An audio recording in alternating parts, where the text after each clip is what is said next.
이 국민의힘의 지도체제 개편과 관련된 것이 앞서 여 변호사님이 잠깐 언급한 대로 이준석 대표에 대한 경찰 수사입니다. 그런데 이 경찰 수사가 언제부터 시작이 됐냐면 1월 14일부터 됐습니다. 가로세로 연구소에서 지난해 12월에 네. 그 성상납 이른바 이거를 폭로를 하고 고발을 해갖고 1월 14일부터 수사가 시작이 됐으면은 지금 몇 개월입니까? 그런데도 아직 결론이 안 나오고 있어요. 그러다 보니까 여러 가지 그런 후유증들이 계속적으로 발생하고 있고, 지금 당에서도 아니 경찰 수사 결과가 나와야 그에 따라서 그렇죠. 뭔가 확실한 뭐 제명을 방향이 하든 설 것 아니냐. 예. 비대위로 가든가. 예. 그렇지 않으면은 이준석 대표를 제칠 그 6개월의 징계 기간을 무시하면서 비대위로 간다든가 뭐 조기 전대를 할 방법이 없지 않습니까? 그래서 왜 이렇게 경찰이 뜸을 들이는 거예요? 뭐 타이밍을 재고 있나요? 그러니까 경찰이 뭐 이번에 경찰국 신설 가지고 하지만 바로 이런 걸 보면 있죠. 경찰들이 왜 눈치를 보는지. 정치권 눈치 보는 거. 그러니까요. 이준석 눈치하고 이게 양쪽 대통령 눈치를 양쪽을 다 보는 건지 경찰들 자기 독립하겠다고 유지하겠다고 그러면서 이런 거 사실은 뭐 제가 볼 때입니다. 지금까지 언론 보도를 통해 볼 때는 크게 수사를 갖다가 이렇게 지체할 만한 요인이 없어요. 사실관계가 명확한 거 아닙니까? 사기죄나 횡령죄 같이 이게 어떤 사기의 범위 이런 건 사실 규명이 참 어렵습니다. 또 계좌 추적할 것도 없잖아. 이거는 뭐 그렇죠. 계좌 돈 주고 왔다 갔다 한 그리고 것도 이거는 아니니까요. 뭐 누구죠? 김성진이 아니 아이카이스트 그 심부름한 그 투자 김철근이 그런 사람도 다 정비시죠? 나왔죠. 다 나왔죠. 나왔고 그다음 강신업 변호사 이야기 다 했죠. 그다음 김성진이 이야기 다 했죠. 그러면은 이거 가지고 있죠. 더 이상 나올 건 없어요. 뭐 성상납 한 여성을 갖다 조사하려고 그러나 그것도 다 했다는 거 아닙니까? 했습니까? 다 나와 있다는 거예요. 그러면 그 이게 사람까지도. 그러면 결론을 이 사람 다 김성진이 뭐 김철근이 말 다 믿기 어렵다. 무혐의 해주든지. 그다음 이거 맞다 하면 검찰에 빨리 송치하든지. 이렇게 하면 뭐 그렇게 어려운 사건도 아닌데. 그 경찰이 왜 그러냐는 저한테 오도가 안 내려갔나요? 발표를 해라. 그 오도가 내려와야 하는데 어디서 지금 아직은 지금 권성도 체제를 그대로 유지해 가야 하나 당분간. 아니 이준석 권성동 체제. 아니면은 이거 발표를 하면은 그 사안이 명백하면은 어차피 이제 바로 조기 전대로 들어가야 하는데 이렇게 되면은 너무 전국이 혼란스럽지 않나고 이렇게 뭐 여권 핵심부에서 판단을 하고. 아니 대통령이 그러니까 경찰의 최고 그 지휘자인 대통령의 뜻까지 지금 이번에 드러났는데. 거기에 이상민이가 대통령의 또 오른팔 아닙니까? 그러니까요. 드러났는데 드러나고 말고 관계없이 경찰이 독립적으로 빨리 이게 수사가 엄청나게 어려운 수사도 아닌데 빨리 결론을 내리고 이런 거야말로 지금 그 국민의힘 내홍을 즐기고 있는 거 아니냐. 우리가 어떻게 한 따라서 완전히 국민의힘이 경찰이 이거 오히려 상황이다 이렇게 되는 정치권을 거죠. 이렇게 쥐고 있나요? 그런 걸 즐기는 게 아닌가. 사실 그러면 독립했죠 경찰이. 그러니까요. 국민의힘이 안 그래도 지금 경찰국 신설 가지고 미운데 너희들 혼나봐라. 지금 이러고 있는 게 아닌가. 이거는 사실 좀 농담인데. 뭐 그냥 아니 왜 이런 말씀을 농담 속에 진담이든 왜 이런 말씀을 드리냐 하면 그렇지 않고는 이 간단한 사안에 대해서 그리고 증거도 더 이상 조사할 게 없는 사안에 대해서 그리고 증거가 충분히 다 현출된 사안 그리고 뭐 고발된 지가 뭐 1, 2개월이면 모르는데 지금 거의 뭐 8, 9개월 돼가는 이 마당에 아직도 결론을 못 내린다는 거는 경찰로서 뭐 딴 생각을 가진 게 아닌가. 그것밖에는 해석이 안 되니까 지금 심지어 국민의힘의 그 내홍을 즐기고 있는 게 아닌가 이런 이야기를 하는 거예요. 복수심으로. 경찰이 독립이 되기는 됐네요. 이제 권력 눈치 안 보고 우리가 권력이 우리 눈치 보도록 이렇게 컨트롤을 해야겠다. 뭐 이런 건지. 경찰국 신설 안 한다면 빨리 결론 내줄게. 이런지 모르죠. 그런데 그동안 이준석을 성상납 고발을 했던 김성진 아이카시트 대표를 변호했던 사람이 김소연 변호사 아니었습니까? 여성 변호사. 거기는 이제 두 차례까지 참고인 조사를 할 때까지는 이제 변호사를 했어요. 두 차례 지금 이미 했습니다. 그런데 갑자기 변호사를 강신업 변호사, 그 유명하신 강신업 변호사 네, 아닙니까? 건희사랑 대표. 건희사랑 팬클럽 회장. 예, 예. 이것까지 또 바꿔버렸어요. 그러다 보니까 또 시중에서는 여러 또 추측들이 나올 수밖에 없고, 또 경찰 수사 결과가 나오더라도 또 뭔가 좀 찜찜한 거 아닌가 하는 생각도 들고요. 우리가 그래서 지난번인가요? 강신업에 대해서 이야기를 많이 했지 네. 않습니까?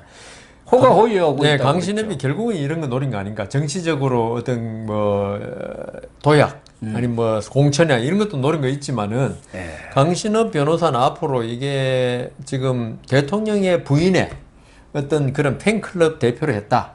이게요, 우리 국민들이 재판 받을 때 판사한 사람, 그 사람하고 친한 변호사 선임하려고 그렇게 애를 쓰는데, 그렇죠. 그리고 많은 국민들이 어떤 사건에 대해서 지금 청와대 대통령이나 영향력을 행사할 수 있다고 생각하는 사람이 그렇게 많아요. 우리나라 국민 중에. 제가 뭐 변호사 해보면. 강신업 변호사는 건희사랑 대표라는 걸 했던 것만으로도 사건 수임이 앞으로 이 정권이 있는 한 엄청난 도움 받을 겁니다.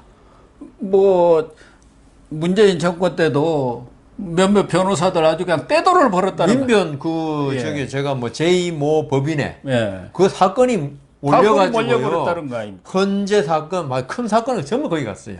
이제 전부 그리고 강신업한테 가야겠네요. 강신업 변호사가 무슨 정치적 동기 외에 이런 사건 수입에 그 욕심이 있었다고는 단정은 못 내리겠는데 예. 자기가 가만히 있어도 이런 위치에 있는 변호사다 그러면요 사람들이 찾아옵니다. 그 강신업 변호사는 뭐 그 이번에 회장 사퇴도 했지만 망회의 소득을 올렸다 그래야 되나요? 그랬다고 그러니까 봐야죠. 그 이 김성진 이런 분들도 보니까 김소연 변호사 잘하더라고요. 제가 보니까 잘하고 있는데 자기들은 이게 지금 잘못되면 집권당 대표를 건드렸다는 걸 해가지고 무고 이런 걸로 될 수도 있잖아요. 이걸 막아줄 사람은 그래도 건희사랑 대표였던 강신업이다. 예. 이렇게 되는 것 같아요. 그런데 강신업 변호사가 이제 3차 참고인 조사를 마친 뒤에 28일 날 나와서 또 설명을 했습니다. 지난번에도 김소연 변호사가 참고인 조사가 끝난 뒤에 자세히 내용을 설명을 했어요. 이 아이카시트 김성진은 지금 깜빵에 있지 않습니까?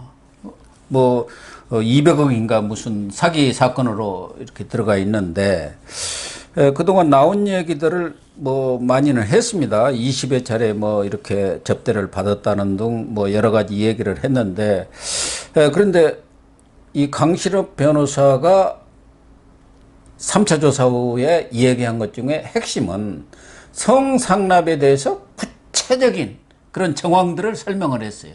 어디서 살롱에 갔다, 그 다음에 어떻게 갔고 그랬는데 그 와중에 그 룸살롱에서 술을 마시면서 이른바 성기능을 촉진시키는 그런 약까지도 같이 먹었다. 그러니까 이준석 대표하고 그 당시는 이준석 비대위원하고 김성진하고 술 마시면서 그리고 여성 접대원하고 같이 호텔로 들어갔다. 이렇게까지 아주 구체적으로. 근데 무슨 젊은 친구가 그 당시 28살을 안 먹었는데. 적절하지 않은 그 내용이어서. 아니, 근데 이게 또 이렇게까지 구체적으로 그러니까 얘기를 이제 했단 그 말이에요. 부분을 제가 말씀드릴게요. 그리고 거기에 그 장모이사라고 접대원 그 친구한테 이 김성진 대표가 그 자기 부하입니까? 그래서 그 약 가져왔나? 이런 그 문자 주고받은 것까지 다 공개를 했어요. 그러니까 그 제가 그 옛날에 종편에서 이야기하고 했지만은 어떤 사람의 진술이 진실한 거 아닌가를 밝혀낼 때 가장 중요한 게 구체성입니다. 예, 구체성. 예. 구체성이 있으면은 특별한 일이 없으면은 이거는 진실일 가능성이 많다. 왜냐하면 거짓말을 하는 사람일수록 두리뭉실하게 합니다. 나중에 자기 빠져나갈 구멍을 마련하기 위해서. 그런데 강신업 변호사도 변호사고, 그럼. 잘못됐을 때 자기가 너무 구체적이었잖아요. 예. 그랬다면은 그걸 구체적으로 말할 때는 이거는 상당한 개연성이 높다. 예. 그런데 저는 강신업 변호사 그렇게 이야기 안 해도, 김철근 실장 그 이야기라든가, 그 다음 김성진 대표, 그 다음 이야기라든가, 나 김소연 변호사가 이야기한 거라든가 할 때는 이거는 조금 그 이준석 대표가 좀 빠져나오기 힘든 거 아닌가 이런 생각을 했거든요.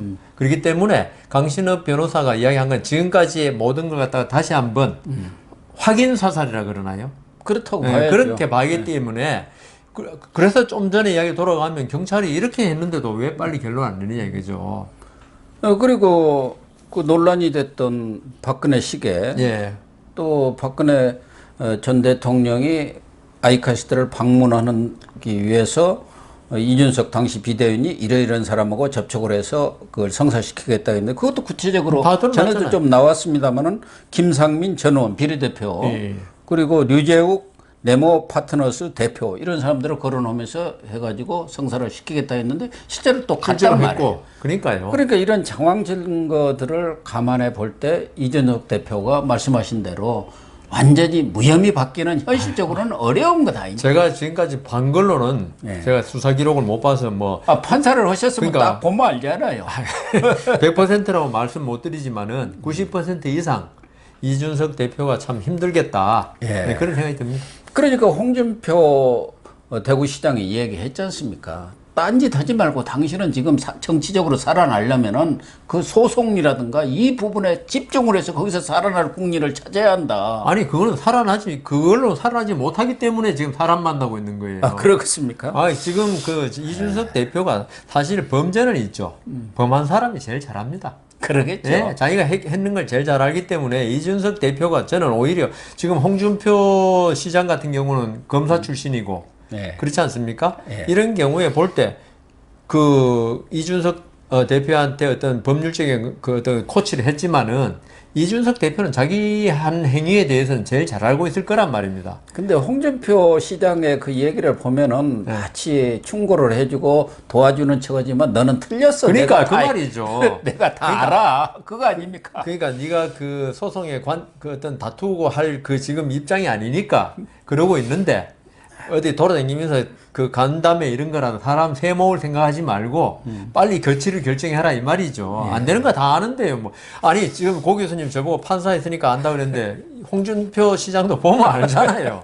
이 때문에 엉뚱한 그 필요 없는 일 하지 말고 빨리 거치 결정해라 이거죠. 그래서 이 사건을 수사하고 있는 서울경찰청 반부패 공공범죄수사대 아주 엘리트 수사관들이 모여 있는 데 아닙니까? 그러면은 뭐 우리가치로 무례하니 보더라도 이런 수사는 뭐 그렇게까지 1월 달부터 지금 아이고 진짜. 7월 한 6개월 이상을 이렇게 끌 사안은 진짜 아니, 제가 대선이 봐도, 안 끝났다면 이미 대선도 끝난 거고 그 징계까지 이루어진 사안이란 말이에요. 그러니까요. 그러면은 이런 부분에 대해서도 경찰이 뭐 권력의 눈치를 보는지 아니면 자기들이 이제 권력을 쥐고 흔들어 보겠다고 생각을 했는지 모르지만 결론을 내려가지고 지금 그것 때문에 정치적 혼란이 계속되고 있는 거 사실 아닙니까? 더군다나 윤석열 정부도 어려움을 겪고 있기 때문에 이걸 자꾸 끌 필요는 없는 그러니까요. 거예요. 예. 예. 빨리 결론을 내려야 한다. 빨리 내려야죠. 네. 그래서 이재명 의원이 당대표 되려는 이유를 여기서 한번 더 보내요. 그러네요. 예. 예.